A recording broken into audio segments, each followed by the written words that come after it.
Good morning and good afternoon. My name is John Herbst, and I run the Eurasia Center at the Atlantic Council.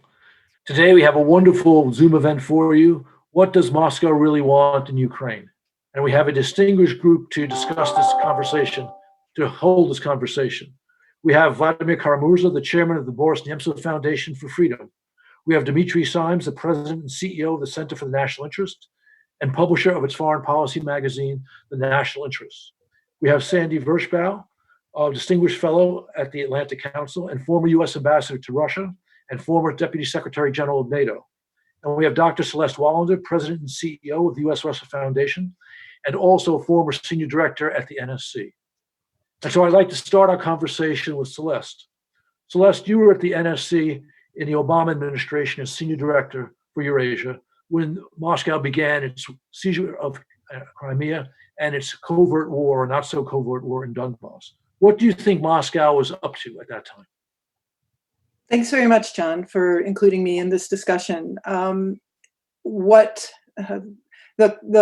core goal of the Russian leadership in 2013 and 14, and I think the ones that persist to this day, is to ensure that the Russian leadership, the Putin leadership, has control over Ukraine's foreign and security policy, but also its economic policy and its global business posture. And the precipitating threat to that control was Ukraine's move towards an association agreement with the European Union in 2013. At exactly the moment when the Kremlin was turning to the mechanism of the Eurasian Economic Union as a way to jumpstart its economy at a time when Russian growth had fallen. The Russian economy was growing, but it was growing at a much lower rate than it had the decade before. And so by moving towards an association agreement, Ukraine would not only achieve a higher level of integration with European economy and society, but remove a very lucrative and vulnerable prize, which was the Ukrainian economy, which was very, as we know, suffers from high levels of corruption and therefore is very vulnerable to Russian business influence and Russian government influence. And so the stakes were very high. Russia has always opposed Ukraine moving towards NATO membership, of course, but at the time that wasn't even on the table. And this is really important to understand. It's not really, it is also about NATO membership and about security policy, but it was about the core of Ukraine's focus on integration with the EU. And so there are three basic ways for the Kremlin to achieve this sort of objective, not just in Ukraine, but in other countries of the former Soviet space. One is to have Kremlin influenced or controlled, but at least influence leadership in the country, in Kyiv. That wasn't working though, because even then President Yanukovych was engaged in pushing towards this EU association agreement.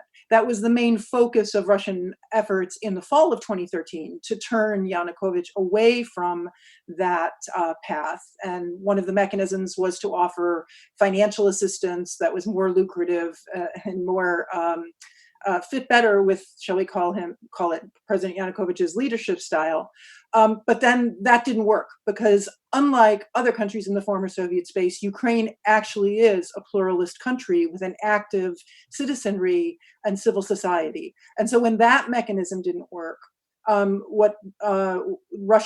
Russia fell back on another tried and true mechanism, which is to create unresolved conflicts. Crimea didn't quite serve that because although it was a successful military intervention, the annexation ironically took the idea of using an unresolved conflict off the table because Russia in effect announced that it was a resolved conflict, that Russia had annexed Crimea.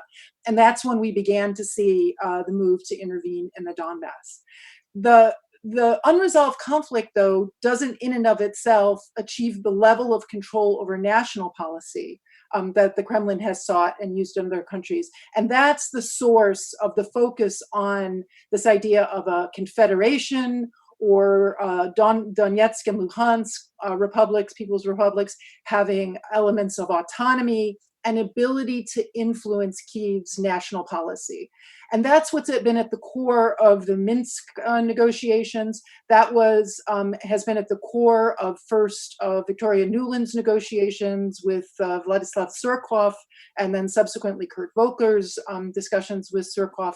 The mechanisms by which Moscow seeks to achieve that political control over the Donbass political leaderships, who then in turn would have autonomy and the ability, again, in the Russian government's plan, to veto national policy, economic policy, yes, nationalities policy, language policy, but most importantly, foreign policy in the area of security and also economics.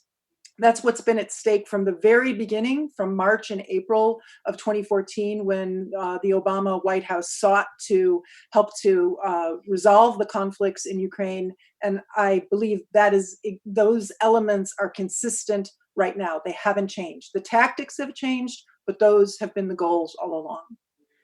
Thank you, Celeste, for that clear and comprehensive within a quick time span explanation. Sandy, if you could try taking us up to the present, and specifically, what you think, how you see Moscow's take on new President Zelensky in Kyiv and the negotiations and the replacement of Mr. Surkov by Mr. Kozak.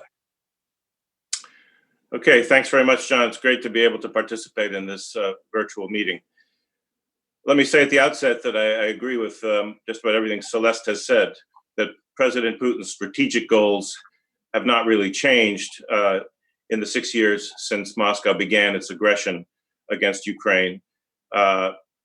I think it's even broader than what Celeste has said. Putin still seeks to weaken and destabilize Ukraine with a view to controlling Ukraine, but ultimately resubordinating it to Moscow's sphere of influence, and to block its path towards closer integration with NATO and the EU, and also to prevent Ukraine from becoming the inspiration for a kind of version of the Maidan in Russia itself.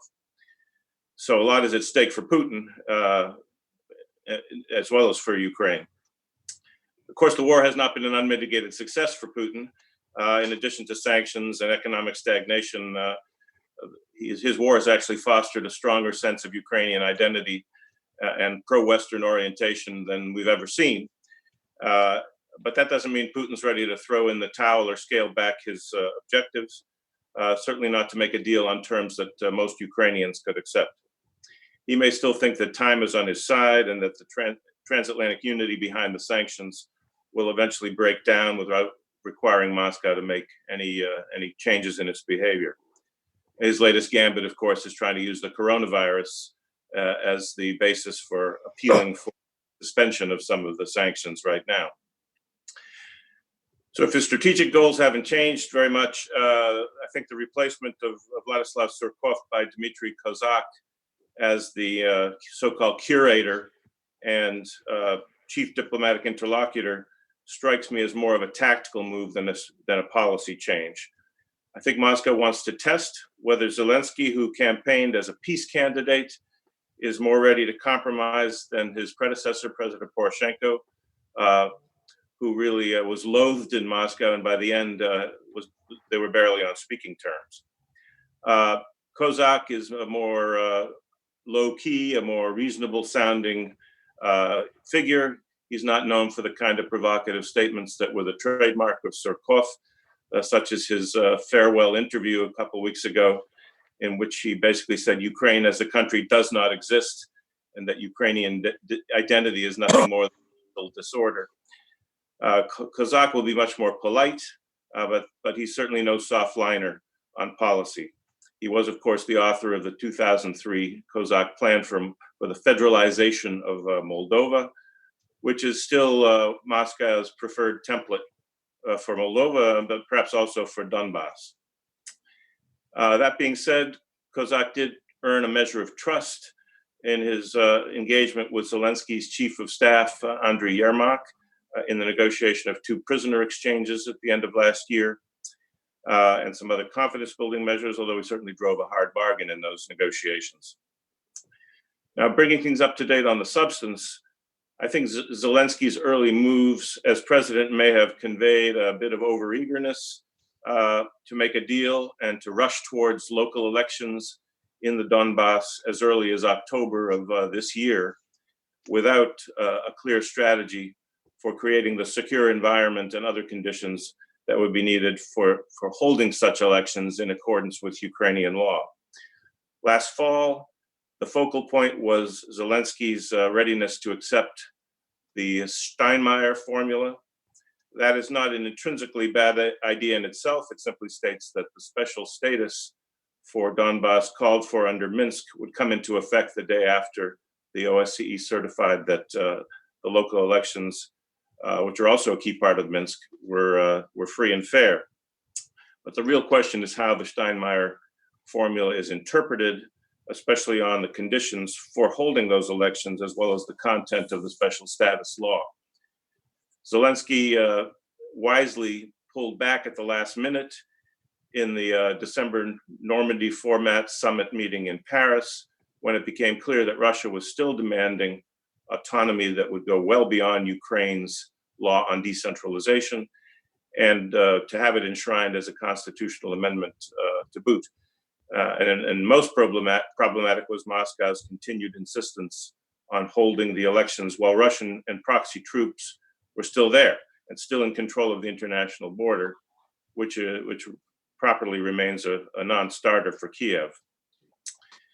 Now, even more recently, in March, Yermak has been pursuing the idea of a consultative council within the Minsk trilateral framework that would include representatives of the occupied territories. And this looked like a step towards recognition of the two so-called people's republics without getting much in return, as far as anyone could tell. Now, Zelensky himself didn't publicly embrace this idea, and it was criticized by many members of parliament from his own party, as well as by most of the opposition. It certainly looked like it was going to validate Putin's false narrative going back 6 years that the crisis is a purely internal conflict, a civil war, and that Russia is just a neutral bystander or even potential mediator, rather than treating it as an interstate conflict as it is. And it would represent acceptance of Putin's longstanding demand that Kiev negotiate directly with Moscow's puppets in Donetsk and Luhansk, rather than with those who are pulling the strings in Moscow. It now looks as if Kiev is backing away from this proposal. As you know, our Foreign Minister Kuleba in the Atlantic Council meeting in which he participated last week, he insisted that it was only meant to give citizens, not the leaders of the two republics, a voice in the process, but otherwise was distinctly lukewarm in explaining the proposal. So looking ahead, I think Zelensky is already a year older and a year wiser, and he's likely to be a bit more cautious. That being said, I think he's right to continue to sort of be proactive in trying to push the negotiations forward, not to in expectation of any early breakthroughs, but to at least keep Moscow on the defensive by putting on the table reasonable proposals that show Moscow, not Kiev, that's the intransigent party. And of course, we'll talk about that later, but the West obviously needs to keep the pressure on, keep the sanctions in effect, continue to try to raise the costs for Putin, not to expect any immediate change, but hopefully over time, he'll realize that prolonging this indefinitely is a losing proposition for Moscow. He certainly doesn't see that now, but he may come to that conclusion in time. Thank you. Sandy, thank you for an excellent analysis. I'd like now to turn to Dmitry. Dmitry, you have excellent contacts in Kremlin policy circles, so I expect your perspective will be somewhat different from what we've heard from Celeste and Sandy. Over to you. John, thanks. Well, my perspective is not the perspective of Kremlin policy circle. I know. But hopefully I know something about their perspective. I have to say at the outset that I wasn't in Moscow since mid-February. And obviously a lot has happened since this time because of the coronavirus, which had a devastating impact on the Russian economy, not so far on Russian foreign policy, but I think there may be some impact in the near future. When you talk about Russian position on Ukraine, you have to start with something very simple. Russia does not quite view Ukraine as a foreign country. Russia believes that Ukraine is culturally, economically very close to Russia, that Ukraine became independent because of the collapse of the Soviet Union. Otherwise, Ukraine was traditionally, since 17th century, a part of the Russian Empire. They do understand that they have no chance to bring Ukraine back into Russia. Putin said on many occasions that he very much regrets the disintegration of the Soviet Union, but he understands that trying to recreate the Soviet Union is not a practical objective. Well, with that in mind, let's go back to 2013. I think Celeste's analysis is quite correct. Putin was unhappy with the Ukraine under President Yanukovych moving closer to the European Union. They thought that it would be damaging to Russia politically. They also thought that economically it would have negative consequences for their own project of Eurasian integration. So I applied economic pressure on Yanukovych. They also offered some carrots, promised a major loan. The bottom line is that Yanukovych surrendered to Moscow. It has backfired.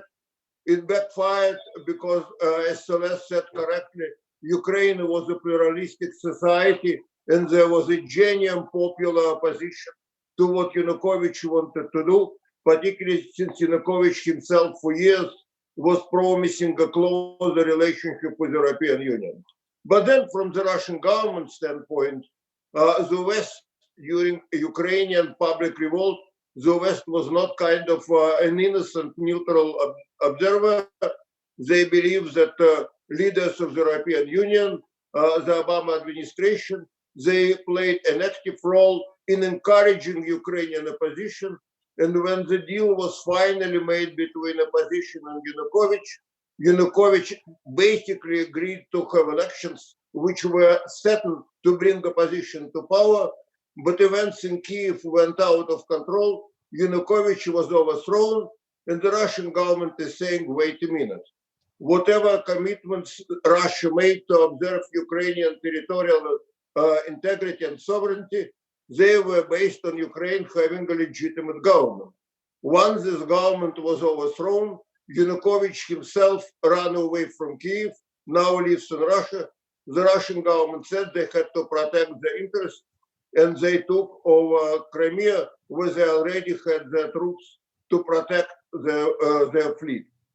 Now, what happened in Donbass is a different matter. Russia clearly overplayed its hand.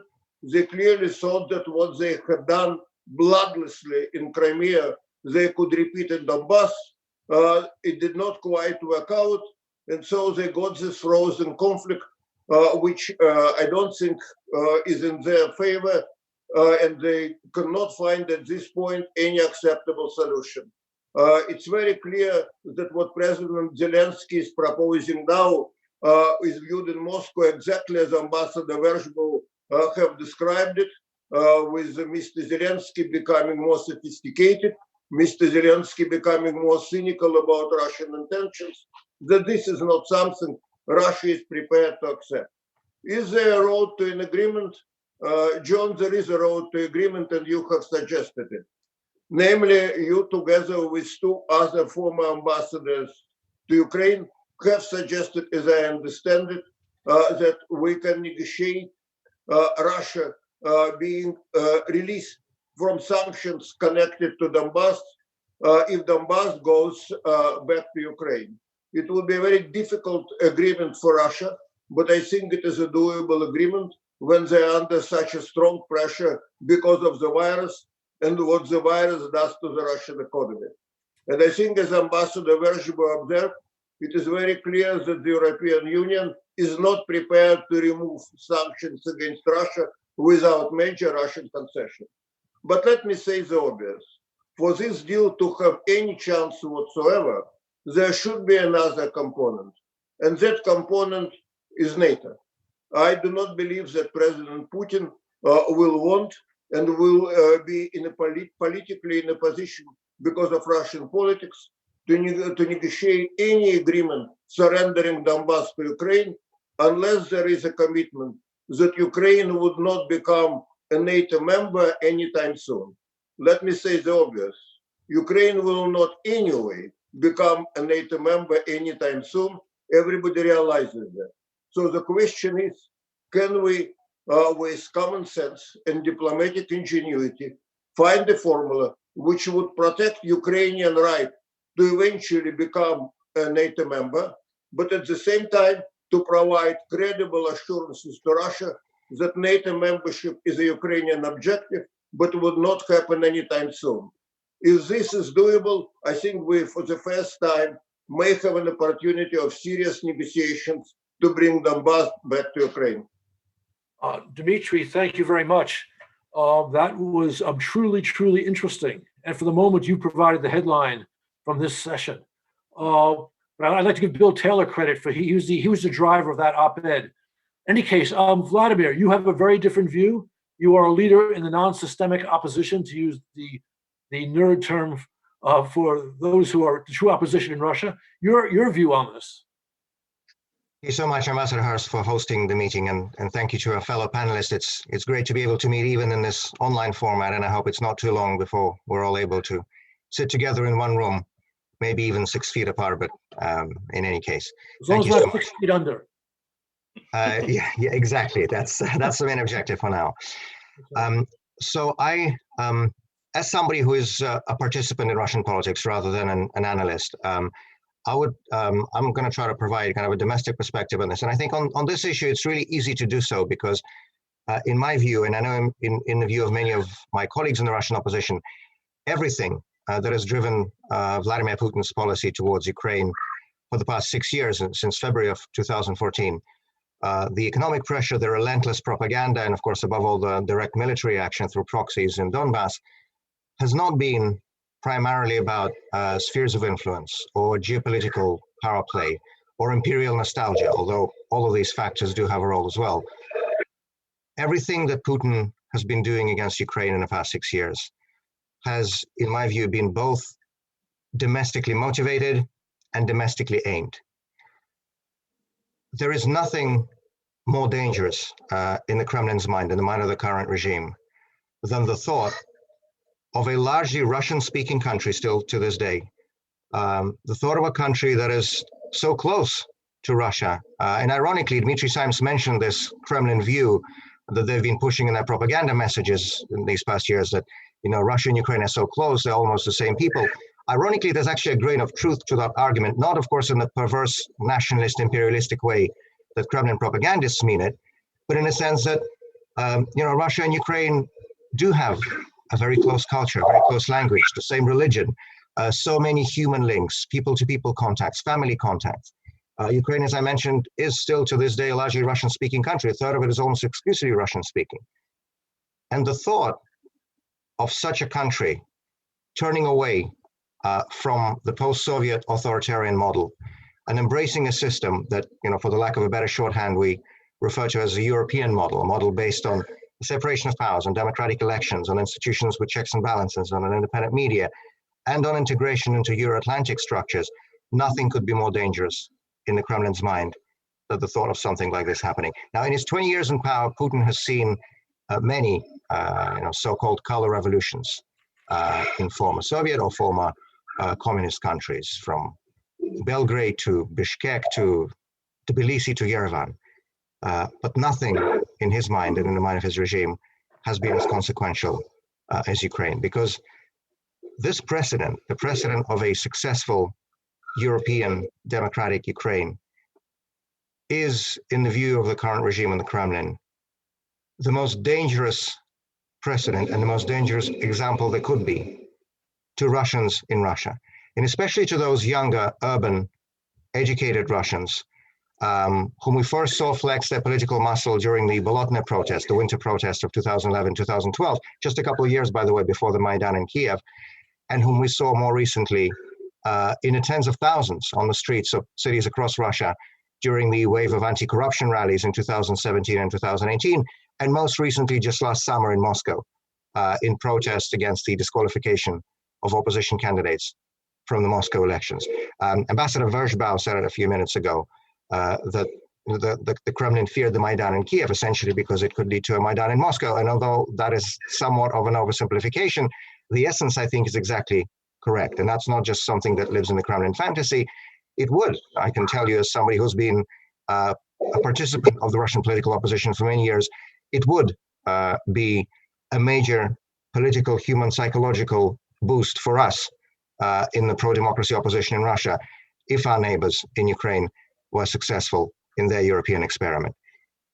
So fundamentally, this Kremlin policy towards Ukraine will not change because it simply cannot change while the current regime continues in the Kremlin. That is not to say that negotiations and diplomacy are pointless. I think they can achieve some very important transactional results. I'll never forget my emotion at first meeting Oleg Sentsov in person last September, just 10 days or a couple of weeks after he was released in that prisoner exchange.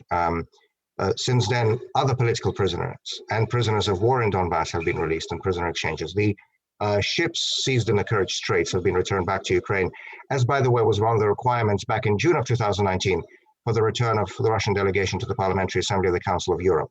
And so things like this are possible to achieve through diplomacy, through talks, through negotiations. So don't get me wrong, I'm not saying these things are completely pointless, but I am saying, and I firmly believe, that fundamentally change in Moscow's attitude towards Ukraine will only come once there is a democratically elected government in Russia that would both respect the rule of law and the rights and freedoms of our own citizens at home, and that will play a responsible role in international affairs. So that day will come, I have absolutely no doubt. Vladimir, thank you very much for that intervention, and you've given us something to follow up on. But first, I want to turn to something that Dmitry said about you could have a deal if you throw in the notion that Ukraine would not join NATO anytime soon.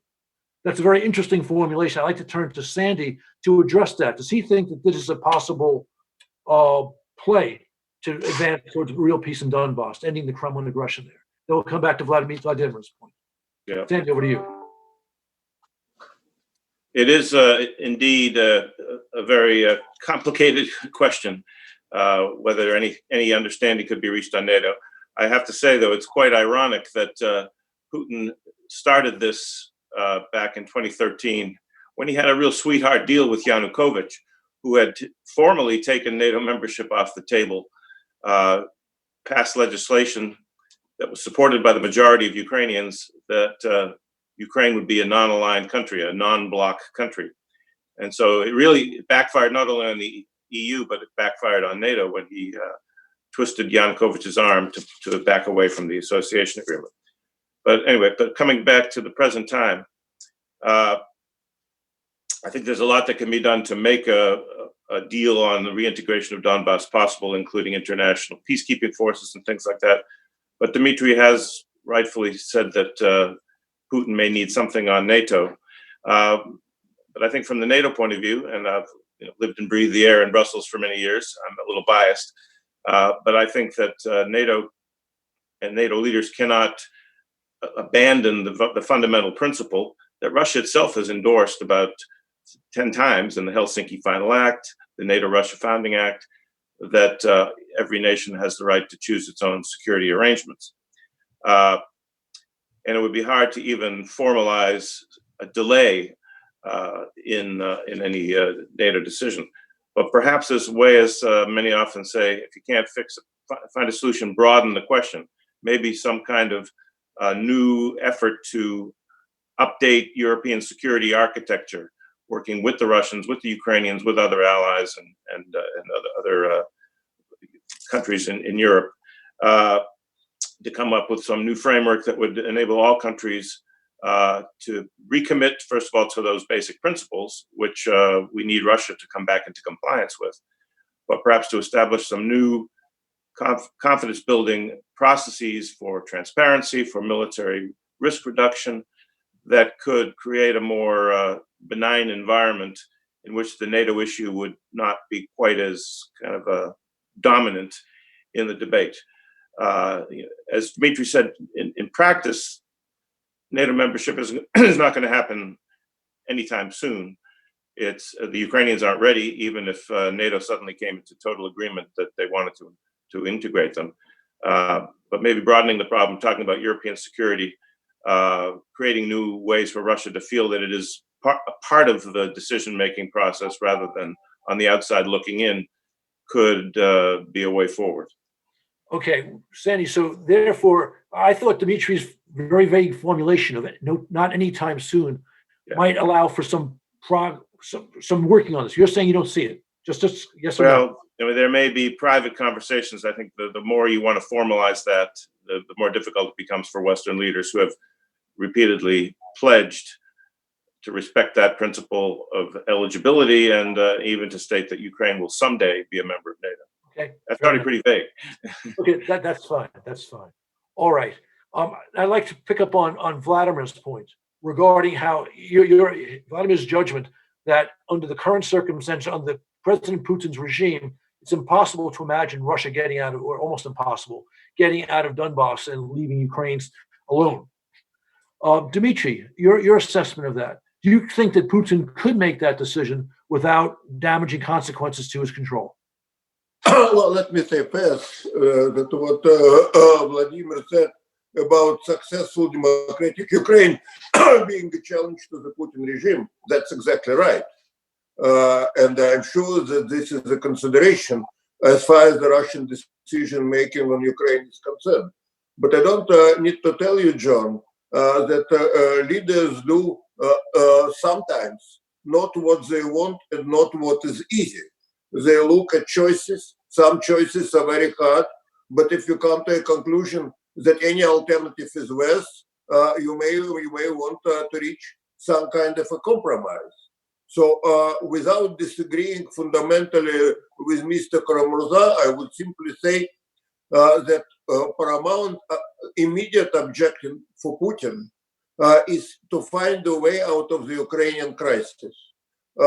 He understands now, I believe, that they are not going to be released from sanctions unless something meaningful is done in Donbass. They understand that they're, I shouldn't say isolated globally because they have some very powerful allies, including China, but they don't understand that in Europe they're almost alone. I think that they don't understand that they will be under very severe economic pressure, that they will really need foreign investment.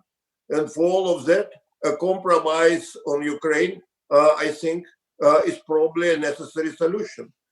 I am not predicting that it would be easy to reach a deal with Putin on Ukraine. And I understand everything Sandy Vershbow said about NATO commitment to being an open organization to those who qualify. All I said is that there may be a window of opportunity, and I see no particular cost in trying to explore this window. Okay, thank you. Celeste, I'd like to give you an opportunity to jump in here on either question, meaning regarding whether Mr. Putin is able to make the changes that I think many of us would like to see, or alternatively, that some deal could be worked that would allow, use Dimitri's formulation on NATO to help achieve a settlement. So thanks, John. This has been fascinating, and it occurs to me that my answer to your question it comes from both Vladimir's and Dimitri's analysis of what's driving, the Kremlin policy, which I agree with, which is it's all about remaining in power at home. It's all about Putinism reigning in control. And that's what drove the intervention involvement in 2013, and then the military intervention in 2014, and has driven the diplomacy ever since. I fully agree with Sandy as well.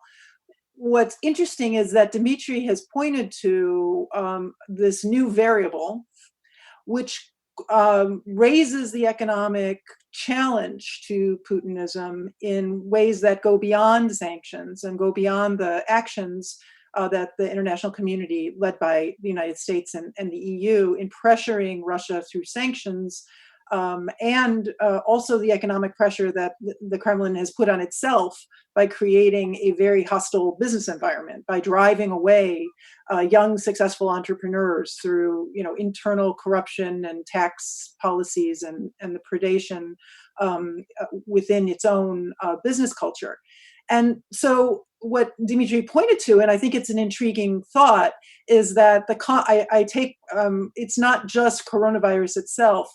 It's what now the IMF is pointing to is a constriction of 3 to 5% of the global economy, and specifically what that does to energy prices. And we've seen that happen. And the analysis we've seen is that while the OPEC plus agreement on cutting oil production may help to create a floor under what was a free-falling price of oil, it's not going to drive the price of oil back up into the zone where the Kremlin has a lot of options. And the question then becomes, is the benefit of hanging on to Ukraine and preventing it from being that model of success that both Vladimir and Dmitry and Sandy also pointed to, is that more important for staying in power than relieving the economic and financial stresses on the Russian economy that are just starting? I agree with Dmitry. This is going to be very serious. And I think that there are signs that the leadership is getting very concerned about that. So increasingly, they may be facing a dilemma that hanging on to the Ukraine policy, which is meant to keep them in power, undermines the economic and business and financial requirements for remaining in power and successfully managing sources of political opposition, social discontent, and real economic pain that Russian society might be facing. And that sounds a little bloodthirsty, but that gives me more hope for thinking about a resolution to this crisis, because until that tilts towards it being better for the Kremlin to resolve the crisis, I don't see that any signs that anything we've seen in the last couple of months really is a change in priorities. But it could be coming. I think it's a good point. In support of your analysis and Dmitri's analysis, Celeste, I point out that the Soviet Union fell apart after years of very low oil prices in the 80s. And of course, oil is now in the 20s and may drop to 15, despite the OPEC plus agreement. All right. Vladimir, I think an important point here too regarding Mr. Putin is the whole COVID crisis in Russia and his handling of it. What has this done for his standing, do you think? And how might that play into Russian foreign policy towards Ukraine, if at all?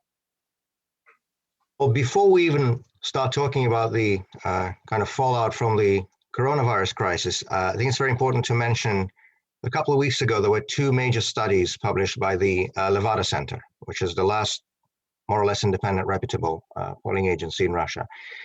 Those studies resulted from surveys conducted before the pandemic and all the associated measures were put in place. And those two studies were, well, for lack of a better word, sensational, in my view.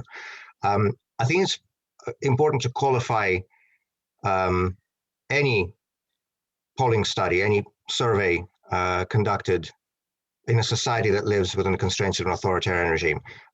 Political scientists refer to this, I think, as authoritarian bias. A notion that's, I think, very clear and understandable, that a lot of people will be hesitant to respond to political questions when they don't know who may be asking them. I mean, just imagine you sit in your home, in your kitchen in Novosibirsk, in Tomsk, in Vologda, I don't know, in Moscow, and you get a knock on your door, and some guy you've never met before, and you know what's happening in the country. You know the people who oppose Vladimir Putin actively are imprisoned, are driven out of the country, are harassed, are beaten up at opposition rallies, and are sometimes killed, as Russian opposition leader Boris Nemtsov was 5 years ago. And you know all this, and this guy standing on your doorstep says, hello, I'm from a polling agency. What do you think of Vladimir Putin? What are you going to say? So that puts a necessary qualification on any opinion polling in an authoritarian state. And there was, in fact, a Levada Center poll about 4 years ago, which showed that 26% of respondents in Russia said that they're afraid to answer political questions. And those were only the ones who were not afraid to admit that they were afraid. So the actual problem could be much bigger. having put all these qualifications. The surveys done by the Levada Center showed two very significant things. One, on the question of the recent so-called constitutional reform that was announced and passed and codified into law just before the pandemic had really began. The main result of that reform, of course, is that Putin is now being allowed to stay in power essentially for life after his term was supposed to expire in 2024. And the question asked by Levada was, what do you think about this? What do you think about this waiving of presidential term limits? And astonishingly, even given all the authoritarian bias and all the restrictions I've just talked about, this prospect has split Russian society exactly in half. 48% approve of the waiving of presidential term limits, 47% disapprove. But I think even more revealing was the result of another survey, which was sort of a safe euphemism that didn't mention Putin's name directly, but it asked Russian respondents to say what they think about age limiting the presidency, to put a cap on Russian president, as actually was, as there was in Russian constitution before 1993. And 58%, fully 58% of Russians in the Levada survey said that they think the president should not be older than 70 years of age. Vladimir Putin will have turned 71 by the time of the March 2024 presidential election. And this, I think, is the most telling survey of all because it doesn't mention Putin's name directly. And so it gives respondents an opportunity to say what they think without necessarily directly endangering themselves. And one of the reasons that political analysts have offered for such startling results, there are two main reasons, I think. The first one, this was articulated by Kirill Rogov, who is a prominent political analyst in Russia. He was on my weekly show on Echo of Moscow Radio a couple of weeks ago, and we spoke about this. And he said that one of the biggest phenomena that we can see from the results of these surveys is that the two different oppositions to Putin in Russian society that have existed for many years and that have never been able to communicate with each other. One, kind of the more urban, liberal, forward-thinking opposition in the big cities, and the other more traditionalistic, more socialist, if you will, opposition in the economically depressed provinces. Both of those groups are against Putin, but for completely different reasons. And for many, many years, they haven't been able to speak a common language, as it were. And so the results of the Levada survey show that on this particular question, on the question of Putin extending his power indefinitely, those two oppositions are finally able to speak with one voice and to speak with one voice against that. And so that's the first reason. The second reason, which I thought was very interesting and which goes directly to the subject of our conversation today, is Levada pollsters said that Putin's public U-turn on staying in power for life, after repeatedly, I mean, there was this big article in Vedomosti, I think, which showed all the quotes by Putin, public quotes, where he said he's never going to change the constitution, he's not going to waive presidential term limits, he's going to abide by the rules. And then suddenly he went out and U-turned and said, you know what, no, I'm actually going to stay in power for life.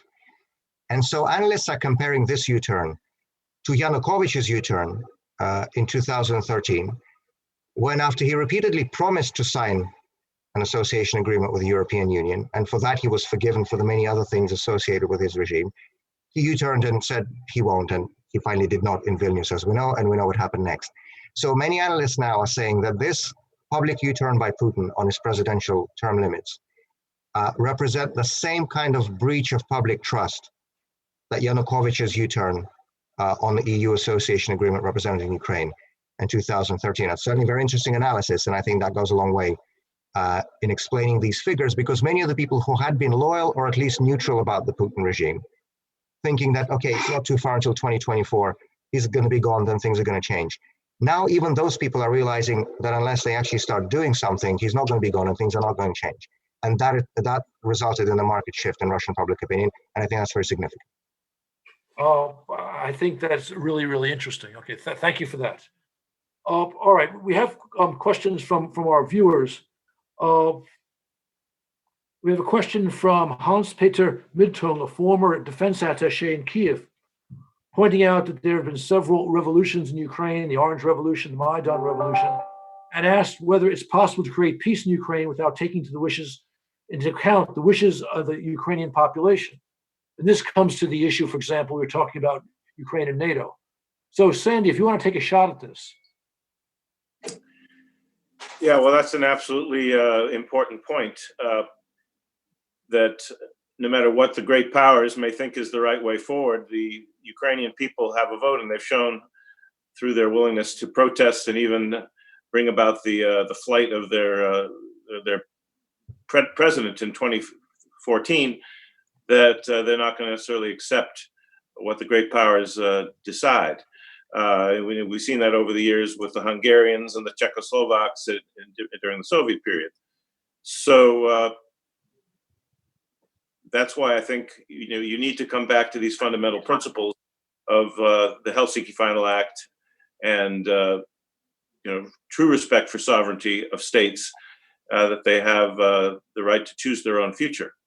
We somehow have to square the circle with the fact that Russia does have legitimate security interests, as much as Ukraine has legitimate security interests. The question then becomes, can we negotiate formulas, new institutional arrangements that maybe can respect the legitimate interests of both sides, but allow for kind of a peaceful coexistence? But unless the Ukrainian people buy into that, any solution imposed from outside is going to be stillborn. I think that's the problem with some recent think tank reports suggesting, in the name of a consensus-based solution, basically treating Ukraine as an object of great power diplomacy rather than a nation with its own rights and choices to make, that has to be listened to.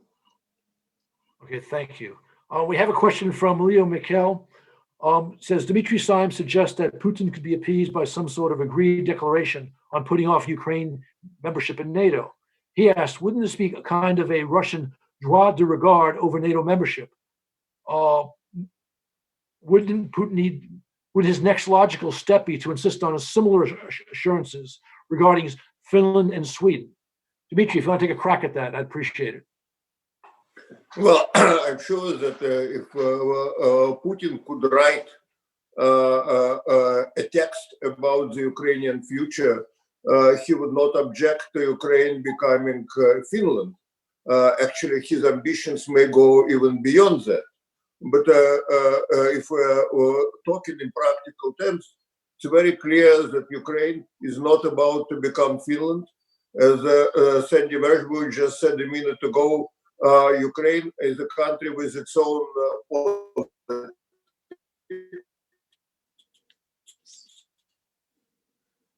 Can you hear me? it's very easy to imagine.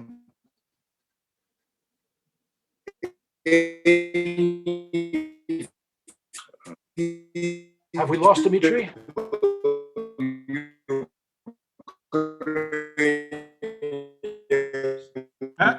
John, this is Jackson. I believe we've lost Dmitry. Okay, I'll jump in. Okay, I think we've lost Dmitry. When he comes back on, we'll give him the floor. In the meantime, so if you want to take a crack at this. Celeste, please. If you mention NATO members, they also have sovereign rights. Jackson? I'm sorry, Celeste, please continue. I'm going to remove Ukraine can get Dmitry. in the very near. Okay, so I think so if you're talking about some formula on NATO membership, you are not talking about formula. Yes. okay, so should I now speak? Okay, so I think that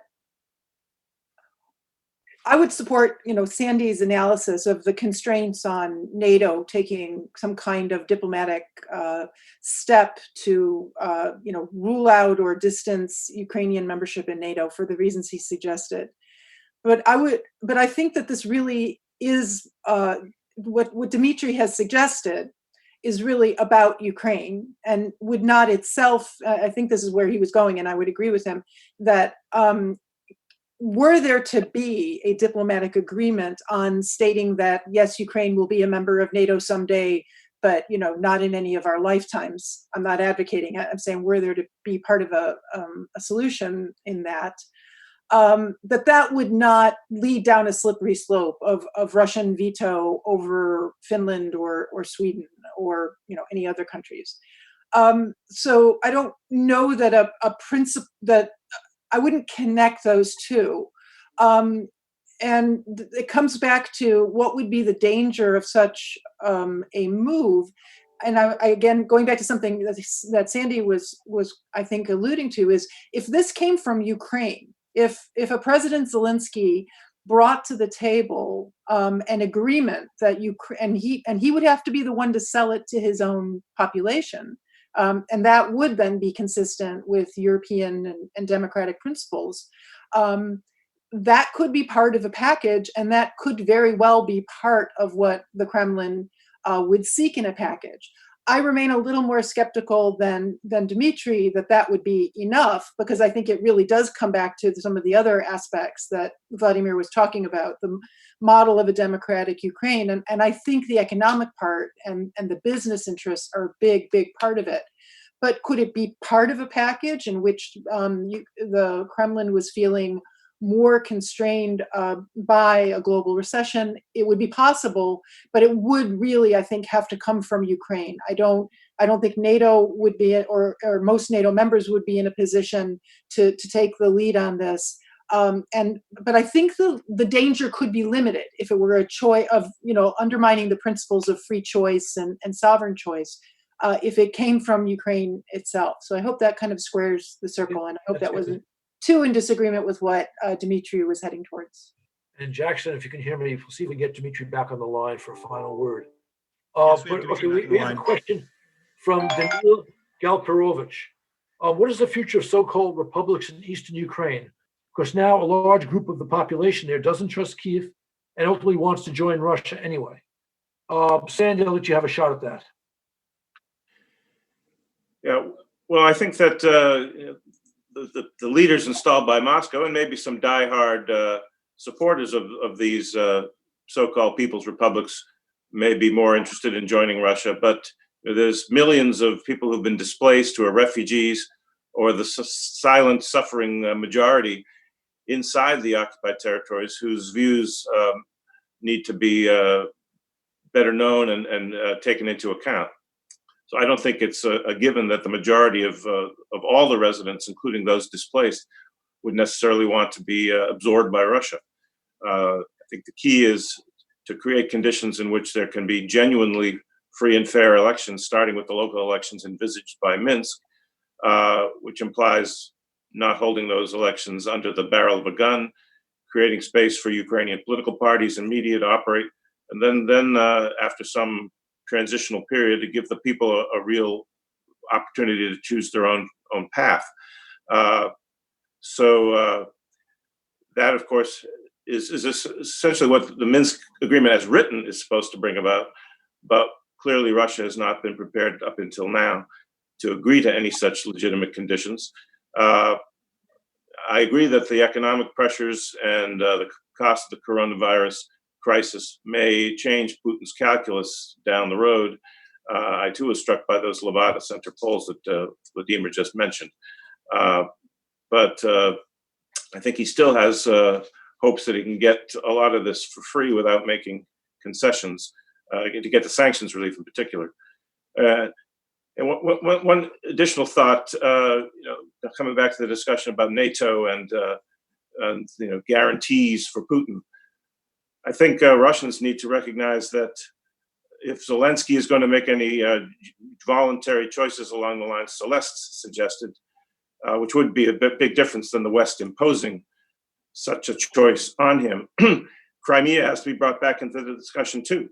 Would Russia be prepared to at least to accept that the final status of Crimea is not settled, and that that is where they broke international law and violated all of their previous commitments?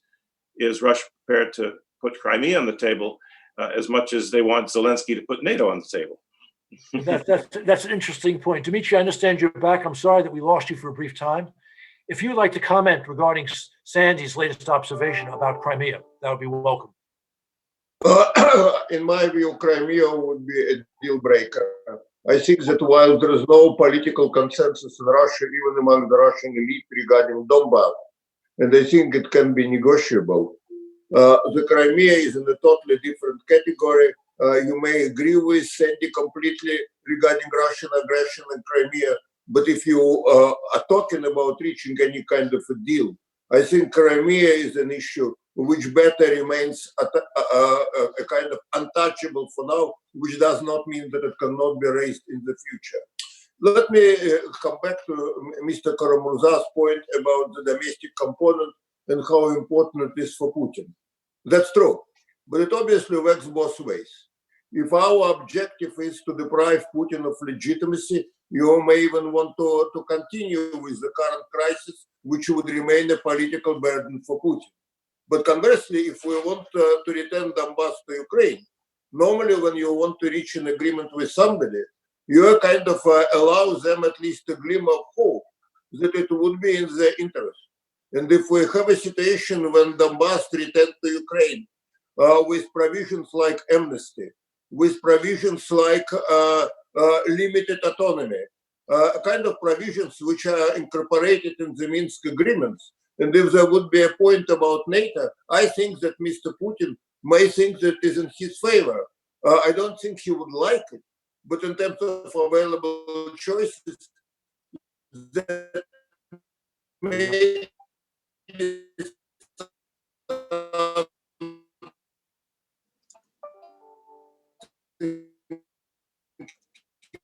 Jackson.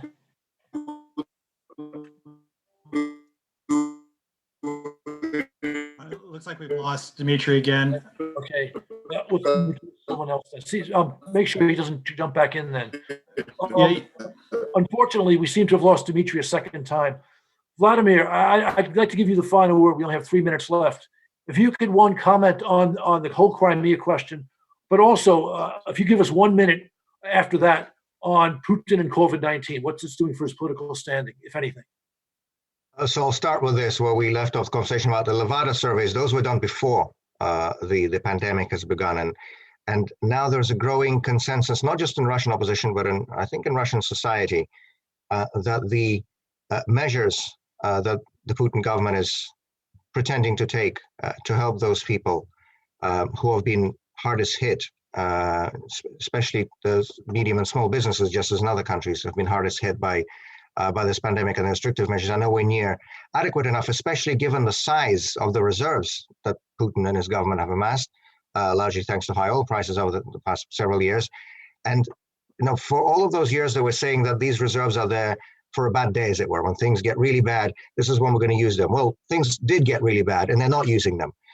And unlike in the US or in the UK, in Germany, and in other countries, the Russian government is not, for now at least, doing anything like direct financial support, either to the citizens or to medium and small businesses. And there's a growing consensus in the opposition now, from right to left, that that's the model that needs to be taken. And so it remains to be seen what political fallout there will be from this, and from this obvious disconnect between the regime and society. And I think it is at the moments of crisis when it really does become clear why a democratic model, when a government is accountable to and freely elected by and can be changed at any time by the citizenry, is preferable to an authoritarian dictatorial model that we've had in our country for the better part of 2 decades now. Only question about Crimea.